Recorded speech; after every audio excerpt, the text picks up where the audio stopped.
Bismillahirrahmanirrahim. Bismillah. Assalamualaikum warahmatullahi wabarakatuh. Kaum muslimin yang dirahmati oleh Allah Subhanahu wa taala. Namun yang menjadi problematika umat manusia saat ini adalah badan yang baik atau ciptaan yang bagus itu terkadang mereka gunakan kepada hal yang lebih hina dari mereka-mereka yang kurang di dalam ciptaan mereka. Contoh sederhananya adalah ketika Allah memerintahkan kepada manusia waqulu qaulan sadida waqulu qaulan karima, ya, katakanlah perkataan-perkataan yang benar, atau katakanlah perkataan-perkataan kepada manusia dengan perkataan-perkataan yang baik, waqulu qaulan karima. Namun terkadang dikarenakan kelalaian dan keangkuhan manusia, perintah ini tak jarang mereka abaikan.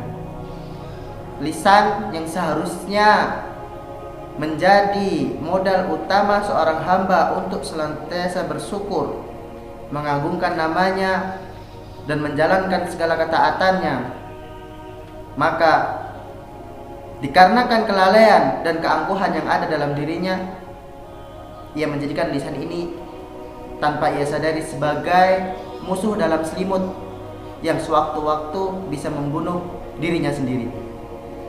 Seorang penyair pernah mengatakan, lisanul fata nisfu wa nisfu fuaduhu wala yabqa illa suratul lahmi wad dami. Sungguh keselamatan hidup seseorang itu setengahnya adalah dari lisan dan setengahnya adalah dari hati. Maka ketika seseorang tidak bisa menjaga lisannya, tidak ada yang tersisa dari dirinya selain bentuk darah dan daging, melainkan dia akan menjadi mayat dikarenakan salahnya dia di dalam menggunakan lisannya.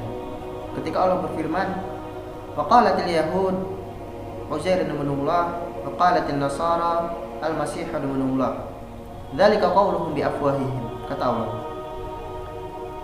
Orang-orang Yahudi berkata bahwasanya Uzair adalah anak Allah.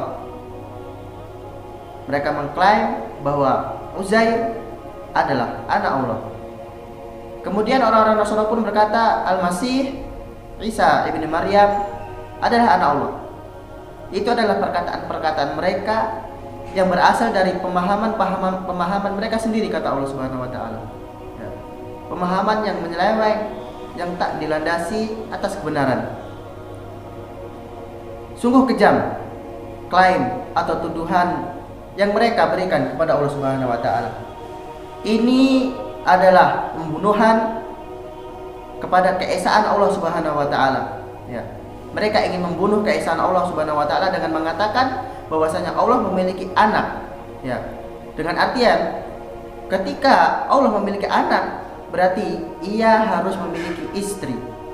Ia harus memiliki istri, dan ini sungguh tuduhan yang sangat-sangat kejam, yang wajar bila Allah melaknat mereka di dunia maupun di akhirat.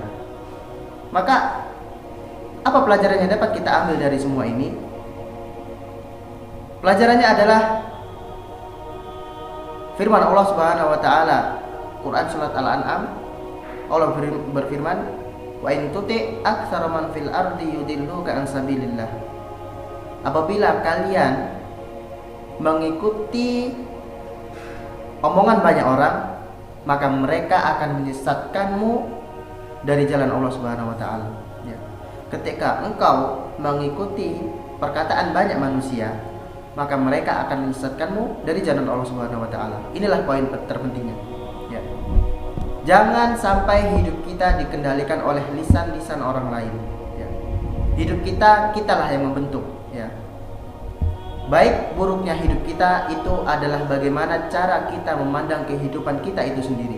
Ya. Ketika seseorang mengatakan tentang kehidupan kita suatu hal yang buruk, maka hendaklah itu menjadi bahan muhasabah dan evaluasi bagi kita agar kita tidak terjerumus ke dalam perkataan-perkataan seperti itu.